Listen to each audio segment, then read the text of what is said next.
আর এই খাবারটা কার কার পছন্দ আমাকে এক্ষুনি কমেন্ট করে জানাও। আজকের রেসিপি আমার বাচ্চাদের জন্য। চলুন পুরো ভিডিওটা দেখে নেবেন। প্রথমে একটু তাওয়াতে বাটার দিয়ে নেব। এই বাটারটা পুরো তাওয়ায় মাখিয়ে নেব। আর এখানে 2 পিস পাউরুটি নিয়েছি। এই পাউরুটি 2 পিস তাওয়ার উপরে দিয়ে দেবো। এই পাউরুটির মাঝখানে ক্যাডবেরি দিয়ে দেবো। দিয়ে আর একটা করে পাউরুটি উপর দিয়ে চেপে দেবো। আর এই টিফিনটা করতে কিন্তু একদম সময় লাগবে না, 2 মিনিটেই হয়ে যাবে। পাউরুটি আর ক্যাডবেরি দিয়ে যদি বাচ্চাদের টিফিনে দিতে পারেন, বাচ্চারা বেশ খুশি হবে।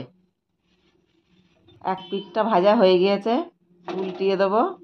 দিয়ে এই পিঠটা এরকম হালকা লালচে করে ভেজে নেব। আমি আরেকটু বাটার দেবো। বাটারটা দিয়ে ঘুরিয়ে ঘুরিয়ে এটা ভেজে নেব।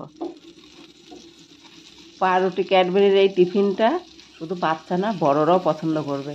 আর খেতে কিন্তু খুব সুন্দর লাগে। আমার এই যে ভাজা হয়ে গিয়েছে, নাবিয়ে নেব। নাবিয়ে আপনাদেরকে কেটে দেখাবো। আমি এই যে ডিশটায় নাবিয়ে নিয়েছি, এবার কাটবো, কেটে দেখাবো।